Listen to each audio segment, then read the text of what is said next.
어제 문재인 대표가 신년 기자회견을 열고 사퇴 의사를 분명히 표명했습니다. 그리고 얼마 후에 더불어민주당 정청래 최고위원이 역시 최고위원직을 자진 사퇴한다. 이런 뉴스가 타전됐죠. 그 전날 최재성 총무본부장은 사퇴와 동시에 불출마까지 선언을 했습니다. 가진 걸 내려놓는 일, 이게 쉬운 일은 아닐 텐데 왜 이런 결정을 했을까요? 자, 더불어민주당 정청래 최고위원 직접 만나보죠.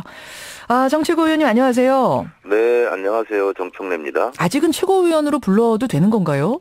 네네, 그렇습니다. 왜 사퇴를 선택하셨습니까? 문재인 대표가 사퇴 의사를 표명하셨죠. 예. 그렇게 되면 원래는 그 다음 순서인 최고위원 순서가 저지 않습니까? 제가 승계를 하게 돼 있어요.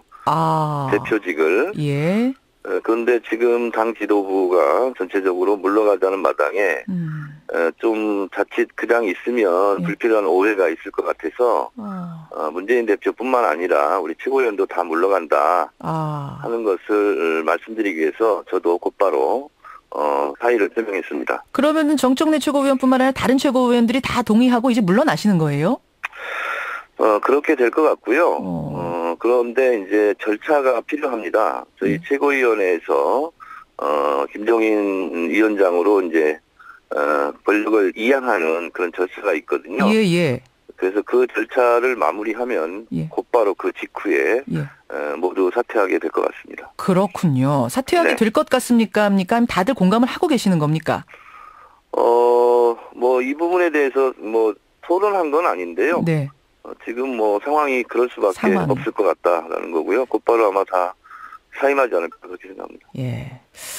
어제 마침 이제 문재인 대표가 대표직 내려놓겠다 한 뒤에 정청래 최고도 내려놓겠다 하고 그 전날은 최재성 총무본부장이 이분은 아예 불출마 선언까지 한 이 맥락에 어떤 일맥상통한 의도가 있는 거지요?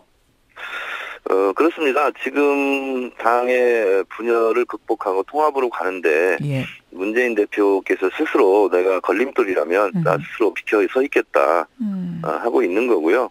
그래서 개인의 어떤 위치라든가 아니면 자리 이런 것이 중요한 것이 아니라 통합의 물결로 총선 승리를 할 수 있다면 모든 것을 다 기득권을 내려놓겠다는 차원이고 저 또한 마찬가지입니다. 기득권을 내려놓겠다는 차원. 근데 일각에서는 이렇게 결국은 대표직을 내려놓을 거면서 안철수 의원이나 김한길 의원이나 이런 탈당파들이 내려놓으라고 할 때는 왜 안 내려놓으셨던 건가? 이렇게 물어보는 분들 계세요.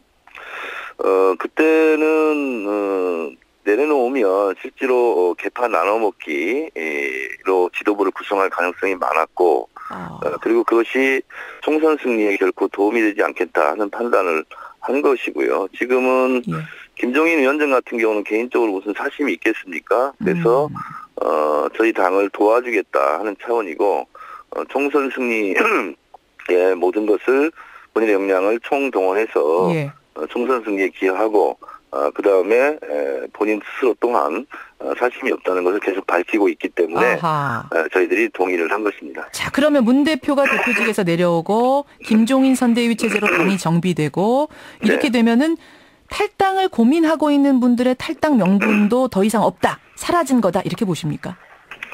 그래서 실제로 탈당을 고민했던 분들이 당에 남으시겠다 이렇게 몇몇 분이 계속 피력하고 계시고요.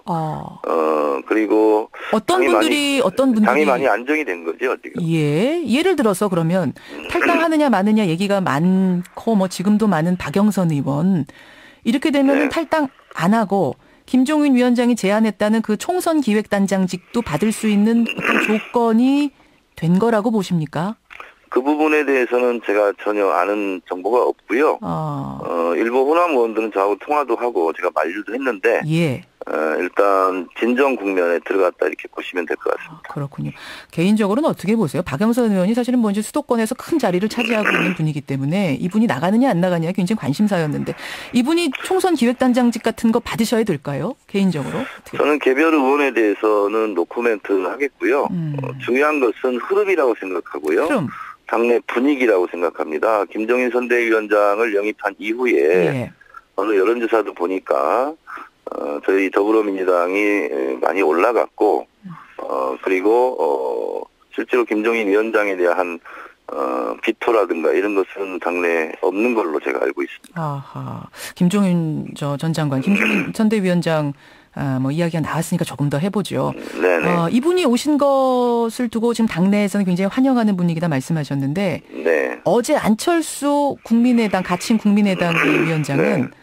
노무현 대통령이 살아계셨으면 절대 동의하지 않으셨을 거다. 이런 네. 말을 했습니다. 어떻게 생각하세요? 저는 역으로요. 예. 여보세요? 예. 노무현 대통령께서 살아계셨다면 탈당, 분열 이런 것을 만류하셨을 것 같다라는 말로 대신하겠습니다. 이분이 살아계셨으면 안철수 의원이니 김한길 의원이니 이런 분들 탈당하는 걸 만류하셨을 거다. 가만히 계시지 않으셨을 거다. 네. 노무현 대통령의 여러 가지 정치 구호 중에 예. 원칙과 소신 그리고 국민 통합이지 않습니까? 예. 그리고 지역 감정 결국 이것도 이제 분열이고 그래서 그걸 통합하고 극복해보자 하는 것이 정치적 소신이었기 때문에 저는 아마 이 상황에서 노무현 대통령이 살아계셨다면 탈당 분열 이것을 만류하셨을 것 같고 어허. 더 말씀드리고 싶은 것은 예. 새누리당이나 아니면 다른 당에서 돌아가신 분 얘기는 안 하셨으면 좋겠다 이런 생각이 듭니다. 뭐 원칙 없는 승리라도 하겠다는 거냐? 어제 안철수 위원장은 그런 말도 하셨더라고요. 본인의 서 있는 위치에 따라서 아전인수격으로 다 해석하고 말하지 않습니까? 그런데 그렇게 할 수는 있겠으나 돌아가신 분의 뜻과 전혀 다르게 노무현 대통령을 끌어들여서 어떻게 보면 정치적 이득을 꾀하려고 하는 것 자체가 저는 좀 불순하다 이렇게 생각하고 있습니다. 불순하다. 지금 뭐 청취자 의견도 들어옵니다만 이런 질문들이 있습니다. 지난 여름에 박영선 원내대표가 이상돈 새누리당의 비상대책위원장 지낸 분을 영입하려고 할 때 정청래 의원은 굉장히 반대하지 않았던가? 그럼 이상돈 교수 영입과 김종인 위원장 영입은 어떤 차이가 있는 것인가? 이 질문 어떻게 답변하시겠습니까? 정치라는 것은 때와 장소가 있고 시기와 상황, 경우, 조건이 다 다르다고 생각합니다. 그래서 이번에 김종인 박사를 영입한 것은 저도 사전에 몰랐고요. 문재인 대표가 굉장히 공을 들여서 모셔온 걸로 알고 있는데 지금 이 상황에서 김종인 위원장을 반대하는 것이 총선 승리에 무슨 도움이 되겠습니까? 저는 지금의 정치의 대의 가치는 총선 승리와 정권 교체에 있다. 이런 생각을 갖고 있습니다. 그러니까 조금 그 상황에 따라서 받아들일 수 있을 때도 있고 없을 때도 있는데 지금은 우선순위에 놓는 것이 정권 교체다. 이런 말씀이세요. 네, 총선 승리 정권 교체에 도움이 되는 일이라면 저는 각자의 생각이 중요한 것이 아니라 당의 안정과 단합, 통합 이런 차원으로 본인의 생각과 주장을 조금씩 누그러뜨릴 필요가 있겠다 이런 생각을 했습니다. 알겠습니다. 그러니까 그러면은 정청래 최고위원은 아주 그렇게 마뜩하게 동의하시는 건 아니다 이런 느낌도 살짝 드네요. 아니 그것은 김현정 앵커께서 아니면 청취자께서 판단하실 몫이라 생각합니다. 알겠습니다. 자, 한상진 국부론이 요즘 워낙 뜨거워서요. 질문도 잠깐 드려야겠습니다. 국민의당의 한상진 공동창단준비위원장이 이승만 국부론, 그러니까 국가의 아버지라는 이제 이야기를 하면서 시끌시끌했어요. 국민 통합의 관점에서 협력과 화해의 길을 찾으려고 하다 보니 이제 그런 이야기가 나왔다는 건데, 이게 대해서는 어떻게 보세요? 그것은 매우 간단합니다. 이승만 대통령조차 본인을 국부라고 생각하지 않았을 겁니다. 명확한 것은요. 1948년 8월 15일 정부 수립 이후 첫 번째 낸 관보 1호에서 서기를 어떻게 표현하냐면 대한민국 30년 이렇게 표현합니다. 1919년 상해 임시정부를 1년으로 본 거죠. 그때를 건국으로 본 겁니다. 그래서 이것이 명확한 사료이고요. 이 부분에 대해서 관보 1호를 보시면 논란의 여지는 없다 이렇게 생각합니다. 본인도 그렇게 생각하지 않았을 거다. 네네. 중도층을 좀 껴안기 위해서 또 혹은 총선 승리를 위해서는 이승만 국부론도 좀 받아들여야 되지 않겠느냐 이런 말씀하시는 분도 계세요. 외연 확대 위해서. 그러나 이승만 대통령 정부 수립 이후에 본인들이 낸 관보에서조차 그 대한민국의 건국의 연원을 1919년으로 봤기 때문에 건국 30년으로 표현하지 않았겠습니까? 개인의 주장과 의견이 다를 수 있지만 이렇게 명확한 사료가 있기 때문에 더 이상 논란은 불필요하다고 보고요. 우리가 여러 가지 주장과 의견이 있을 때는 다 헌법을 따르지 않습니까? 그렇죠. 대한민국 헌법의 전문에는 첫 번째 정신이 상해 임시정부의 법통을 이어받는다고 돼 있거든요. 이걸 부정하면 반헌법 세력이 되는 거죠. 그럼 이걸 한상진 위원장은 좀 부정하신 건가요? 아니, 한상진 위원장께서 말씀하신 부분이 관보 1호를 보셨다면 그런 말씀을 안 하셨을 것 같다 이런 생각입니다. 알겠습니다. 뭐 더 이상은 이건지 논란을 벌일 가치도 없다 이 말씀이신데. 네네. 그나저나 정청래 최고위원님. 네. 문재인 대표하고 그동안 뭐 각을 쭉 세워온 조경태 의원이 탈당 선언했어요. 네네. 내일 새누리당 입당을 할 것이다 이런 보도 나오는데 이건 어떻게 보세요? 제가 예전에 한번 정신적 새누리당원이다 이렇게 얘기했지 않습니까? 그런 적 있으셨죠. 네. 아마 그때 저도 그 생각을 했는데 김무성 대표도 그런 생각을 하셨나 봐요.